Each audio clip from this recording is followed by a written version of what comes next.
नमस्कार साथियों, आगे बढ़ते हैं और हम बात करते हैं MP board class 9th NCERT science कक्षा 9वीं में विज्ञान से। आज का हमारा मोस्ट इम्पोर्टेंट क्वेश्चन है, न्यूटन की गति का तीसरा नियम लिखिए। क्या बताया है?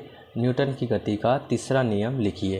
देखो, क्वेश्चन जो है काफ़ी इंपॉर्टेंट है। न्यूटन की गति के तीनों में से एक और दो, कोई सा भी, मतलब या तो पहला दूसरा या पहला तीसरा या दूसरा तीसरा, कोई सा भी एक या दो क्वेश्चन तो एग्ज़ाम में हर साल 9th लेवल में पूछे ही जाते हैं। और तो और ये 11th लेवल में फिजिक्स में भी पूछे जाते हैं एग्ज़ाम में। ठीक है गाइज, मोस्ट इंपॉर्टेंट क्वेश्चन है, आप एक बार याद कर लीजिए, आपके काम आने वाले हैं। ठीक है, तो यहाँ पे न्यूटन की गति का तीसरा नियम हमसे पूछा है, तो हम बताएंगे न्यूटन की गति का तीसरा नियम डैश करके।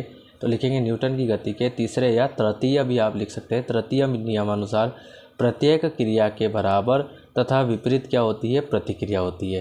क्या बताया है? प्रत्येक क्रिया के बराबर तथा विपरीत क्या होती है?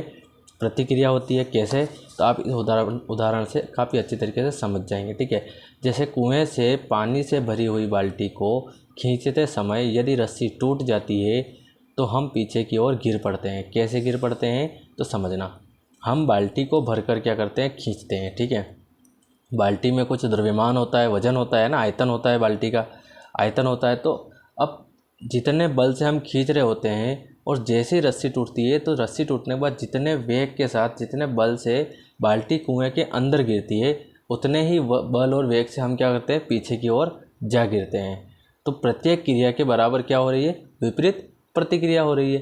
तो यही है आपके न्यूटन की गति का तीसरा नियम। तो न्यूटन की गति का तीसरा नियम क्या कहता है? तो न्यूटन की गति के तीसरे नियम अनुसार प्रत्येक क्रिया के बराबर तथा विपरीत प्रतिक्रिया होती है। उदाहरण आप देख सकते हैं, कुएं से पानी से भरी बाल्टी खींचते समय यदि रस्सी टूट जाती है तो हम पीछे की ओर गिर पड़ते हैं। तो यही है आपके आंसर। तो उम्मीद है आपको समझ में आया होगा, और अगर फिर भी कोई डाउट रह जाता है तो आप मुझे कमेंट कर सकते हैं गाइस। मिलते हैं अगले वीडियो में अगले क्वेश्चन के साथ, तब तक के लिए थैंक यू।